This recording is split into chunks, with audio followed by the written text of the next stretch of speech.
मोशी दुर्घटनेचं बचाव कार्य 80 तासांनंतर संपलं। इमारतीखाली दबून 8 कर्मचाऱ्यांचा मृत्यू। एक जण कचऱ्याखाली अडकल्याची आयुक्तांची माहिती। एनडीआरएफ कडून कचऱ्यात शोध सुरू।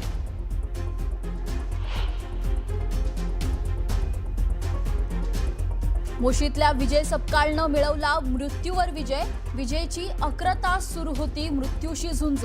कोसळलेल्या इमारतीतून निघाला जिवंत।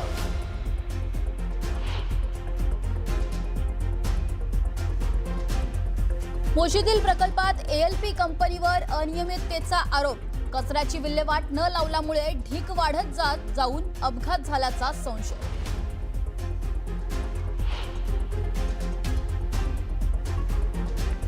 असं ठीक आहे, एका ठिकाणी झालं की आपण सगळ्या मंदिरांवर संशय घेतो, ते काय योग्य आहे असं मला काही वाटत नाही।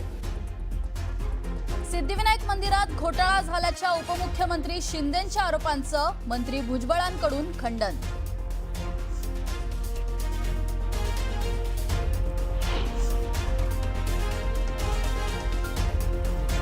मला अजिबात वाटत नाही की पवार साहेब हे एनडीए मध्ये येतील। शरद पवार एनडीए मध्ये जाणार असल्याचा दावा मंत्री भुजबळांनी फेटाळला।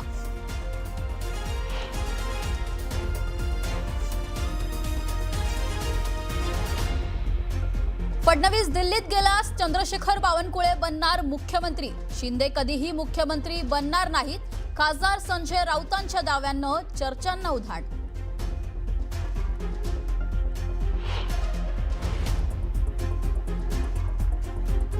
राम मंदिरातील दानचोरी प्रकरणावरून शिंदे ठाकरेंमध्ये जुंपली। जनतेनं शिक्षा केल्यानं रामरक्षा आठवलाचा शिंदेंचा टोला, तर विश्वस्त कोणी नेमले आदित्य ठाकरेंचा सवाल।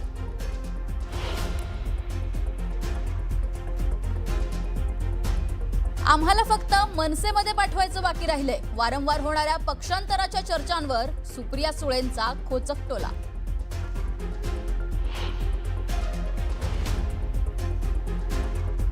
अंधेरीत टीसी आणि प्रवाशांमध्ये मराठी बोलण्यावरून वाद। टीसीने प्रवाशाला स्टेशनवर डांबून ठेवल्याचा आरोप।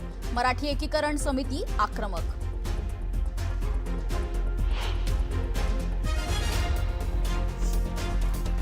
व्हिएतनामच्या फू क्वोक बेटाजवळ भारतीय पर्यटकांना घेऊन जाणारी बोट उलटली। 15 जणांचा मृत्यू, काही जण जखमी।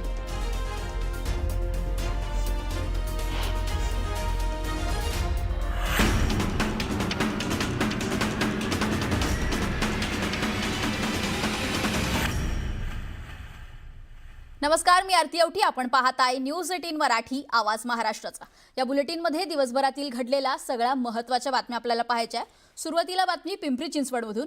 पिंपरी चिंचवडच्या मोशीतील इमारत दुर्घटनेत मोठी माहिती समोर आली आहे। इमारतीमधील बचाव कार्य आता संपलेलं आहे, मात्र बाहेरच्या कचऱ्याखाली दबलेल्या एका व्यक्तीचा शोध अद्यापही घेतला जातोय। इमारत दुर्घटनेत आतापर्यंत 23 जणांना बाहेर काढण्यात आलंय। यातील 8 जणांचा मृत्यू झालाय, तर बाहेरच्या कचऱ्याखाली दबलेल्या एकाचा शोध घेतला जात असल्याची माहिती पिंपरी चिंचवड महानगरपालिकेचे आयुक्त विजय सूर्यवंशी यांनी दिली आहे।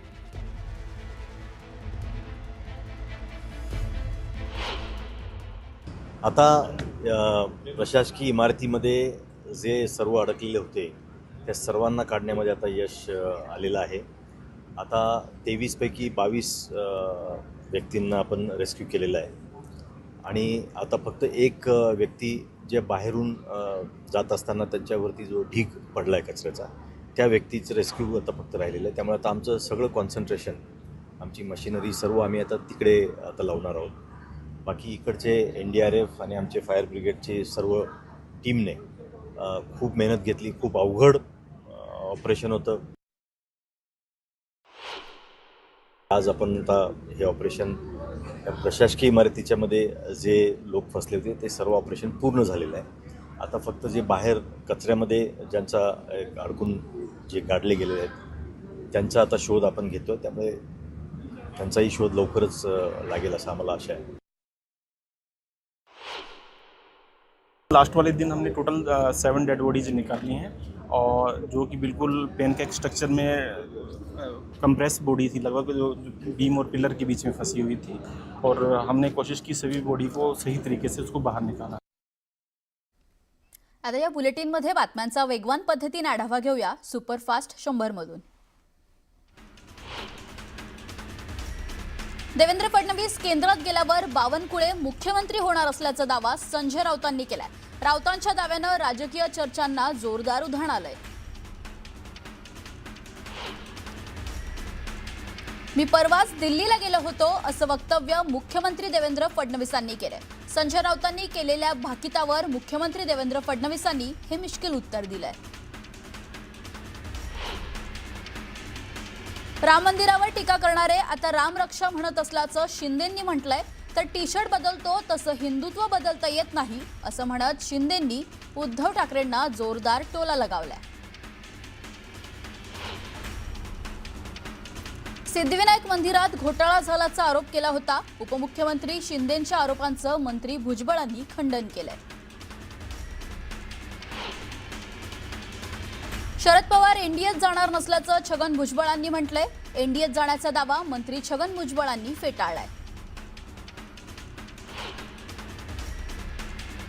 आम्हाला फक्त मनसेमध्ये पाठवायचं बाकी राहिल्याचं सुप्रिया सुळेंनी म्हटलंय। वारंवार होणाऱ्या पक्षांतराच्या चर्चांवर सुप्रिया सुळेंनी हा खोचक टोला लगावलाय। अंधेरीत टीसी आणि प्रवाशांमध्ये मराठी बोलण्यावरून वाद झालाय। टीसीनं प्रवाशाला स्टेशनवर डांबून ठेवल्याचा आरोप करण्यात आलाय। यावर मराठी एकीकरण समिती आक्रमक झाल्याचं पाहायला मिळालं। पुण्यातील मोशीतील दुर्घटनेत आतापर्यंत 7 जणांचा मृत्यू झालाय। अद्यापही बचाव कार्य सुरू आहे।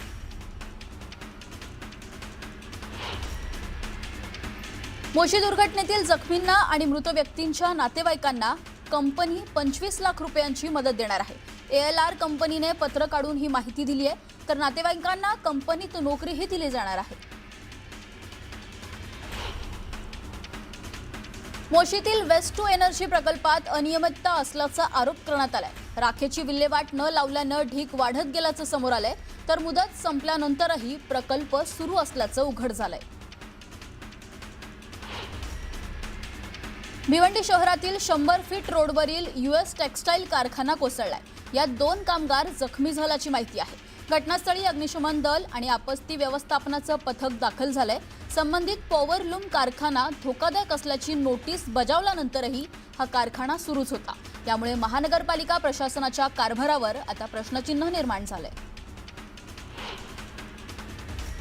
आमदार आनंद बोंढारकर यांनी कोसळलेल्या पुलाच्या भागाची पाहणी केली आहे। यावेळी KTLA कंपनीच्या अधिकाऱ्यांना पुलाच्या निकृष्ट बांधकामावरून त्यांनी धारेवर धरले।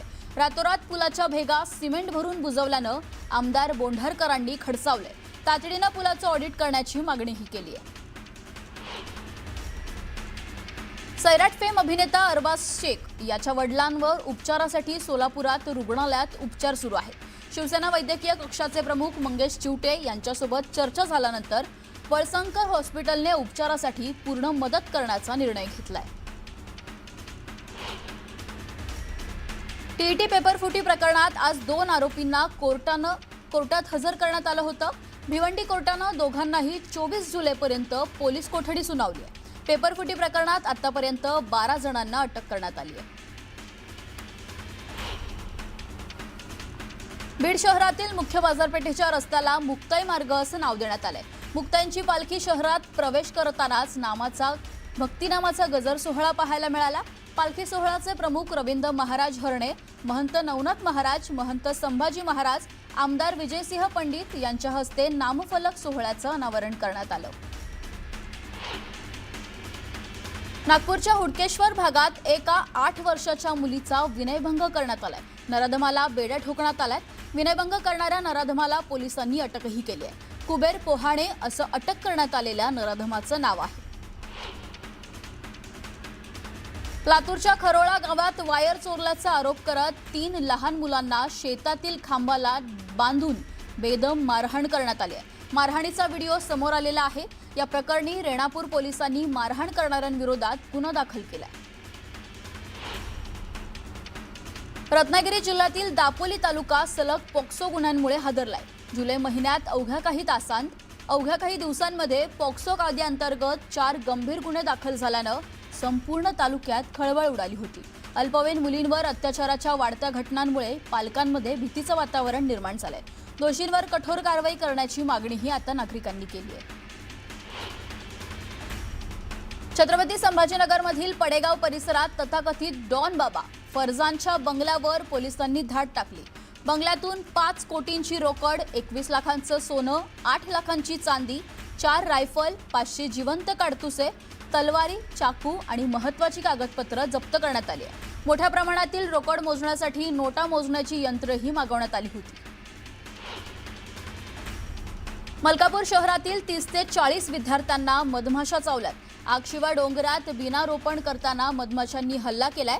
कराडच्या उपजिल्हा रुग्णालयात विद्यार्थ्यांवर उपचार सुरू आहेत. साताऱ्यातील कराड जवळील आगशिव डोंगरावरती बिया रोपण करण्यासाठी गेल्यानं ही घटना घडली आहे. दौंड परिसरामध्ये आकाशात आज एक दुर्मिळ आणि नयनरम्य खगोलीय चमत्कार पाहायला मिळालाय. भर दुपारी अचानक सूर्याभोवती एक अतिशय सुंदर आणि गोलाकार रंगीत वलय तयार झालं होतं.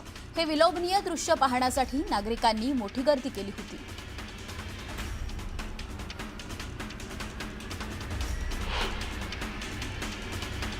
एक महत्त्वाची ब्रेकिंग न्यूज आपण पाहूया.